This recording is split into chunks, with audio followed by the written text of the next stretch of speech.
cenário da antropologia que você encontrou na UFAM? Em setembro de 92, eu ingressei no curso de Ciências Sociais. Na ocasião, nós não tinha nenhuma ideia do que era antropologia. Não havia uma divulgação maior, vamos dizer assim, na sociedade o que era antropologia. Poderia até ter, mas não ganhava uma dimensão do que nós vemos hoje. Perguntar a alguma pessoa que não está no âmbito acadêmico, antropologia, a pessoa, em sua maioria, tem uma noção. Né? Está muito relacionada à antropologia e à questão de cultura. E em 93, a gente já começou a amadurecer um pouco mais do que é antropologia. Tá? A partir das primeiras disciplinas.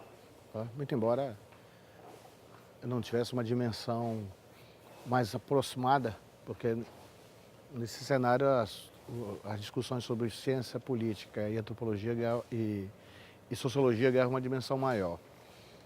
Porém, no terceiro período,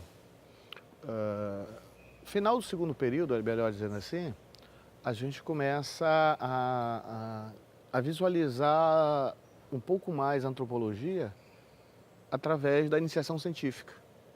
E aí eu e mais dois colegas, o Alexandre e o Antônio Picanso, fomos inseridos num projeto coordenado pela professora Catarina, que hoje está lá na Federal de Santa Maria. Então o projeto era simples, era fazer a reconstituição histórica do movimento indígena. E através dessa reconstituição histórica do movimento indígena, você vai tendo uma leitura da antropologia e ao mesmo tempo da ação antropológica. Porque aí você já começa a perceber que outros professores e colegas do curso mesmo já estavam, como a Dora, que depois foi professora e implantou o Isiquirã em Roraima, que já faleceu, que veio das ciências sociais, a gente vai começando a ver o campo da antropologia, no fazer antropologia. E esse fazer antropologia, ele se dá principalmente quando nós estamos, na iniciação científica e outros colegas, já em diálogo intenso com o movimento indígena, que também está começando a criar esse perfil que hoje tem, né? Perfil de organização e mobilização. Então essa interação entre o campo, vamos dizer assim, da ação política junto aos movimentos e a inserção no campo antropológico, nas disciplinas, vai ganhando uma dimensão.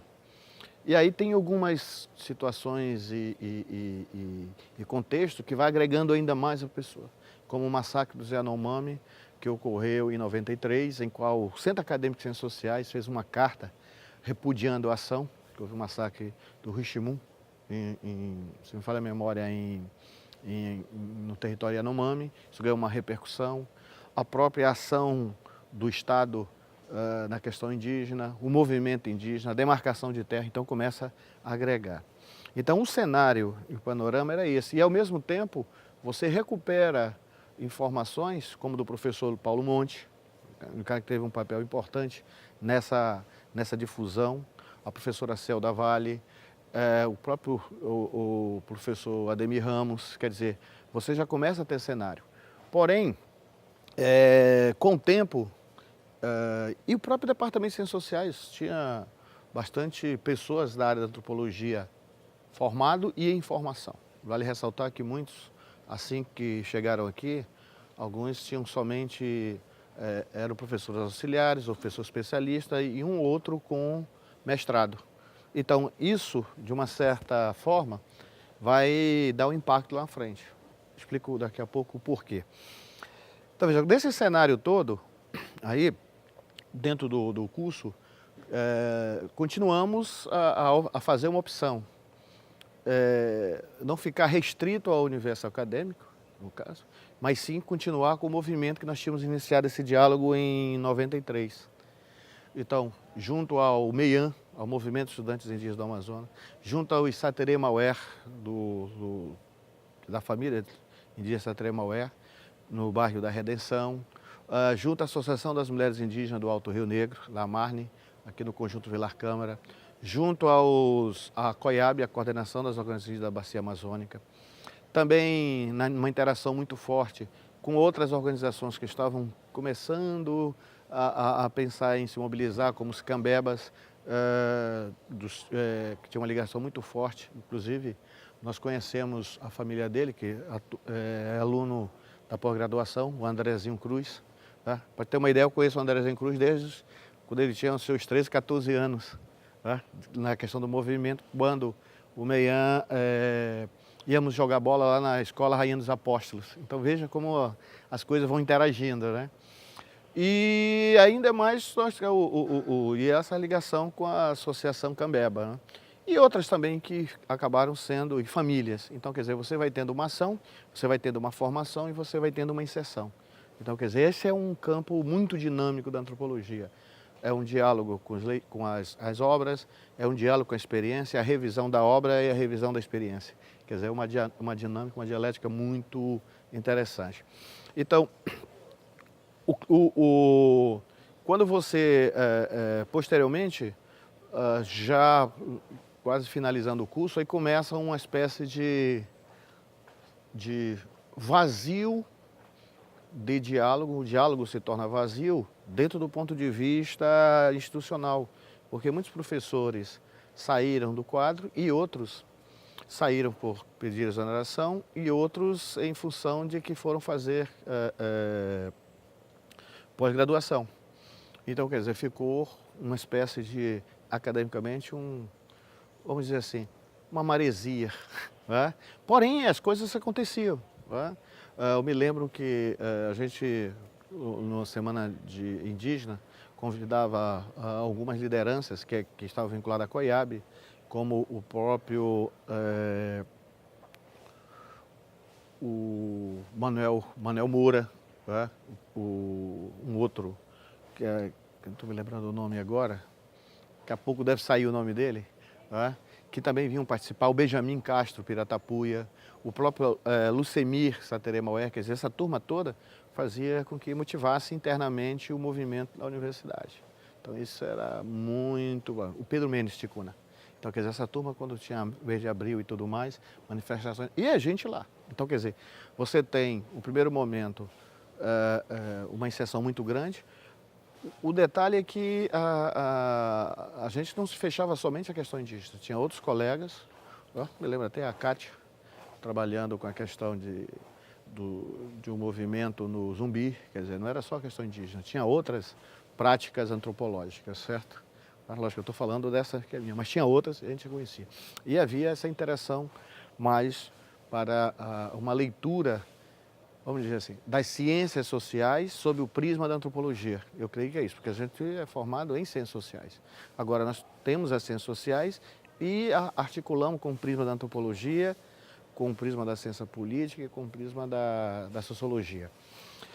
E esse vazio, na realidade, ele de alguma maneira influenciou, porque faltava uma continuidade de diálogo com os alunos. Então, tanto é assim que quando eu volto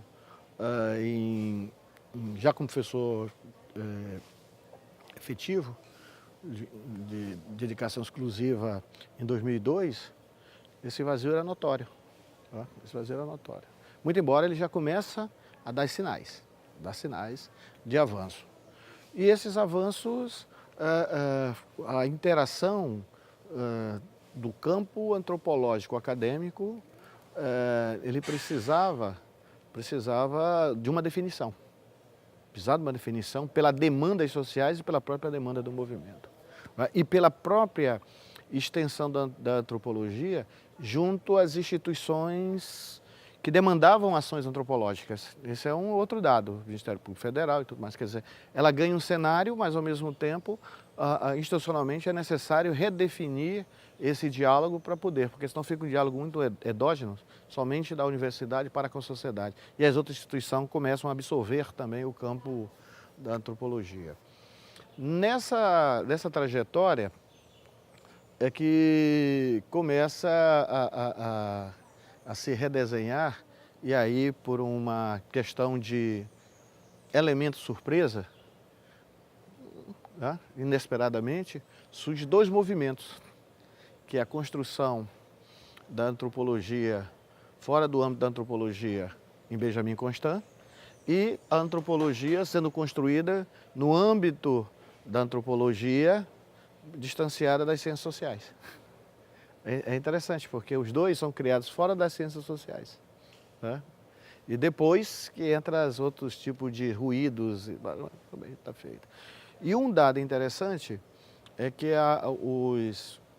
os primeiros, vamos dizer assim, formados pela universidade, que vão para o campo da antropologia em Benjamin Constant, são reflexos daquela lacuna, daquele silêncio que eu coloquei um pouco. Porque o Rodrigo, ele tinha uma leitura, eu acompanhei muito a leitura dele, discutíamos desde dos movimentos pastorais, era muito no campo da sociologia. E quando ele está em Benjamin, ele faz uma reorientação e faz a sua pós-graduação em antropologia. Tá? Então veja bem como é que é essa guinada, que é um reflexo disso. Não que isso não seja desmerecendo o colega ou não, mas é para mostrar um cenário, tá? De como é as coisas. Posteriormente, com essa implantação, tanto em Benjamin Constant quanto daqui, que vão ser quase simultâneas, né? Guardadas devidas temporalidades aí, mas há uma interação entre os dois vínculos, e isso fortalece. E com a chegada dos outros colegas, aquilo que nós estávamos procurando construir, ele aparece, né? É interessante, porque se a turma, duas turmas em que eu dei aula, de primeiro período, quase uma boa parte dos alunos foi os primeiros ingressantes na antropologia. É um dado interessante, né?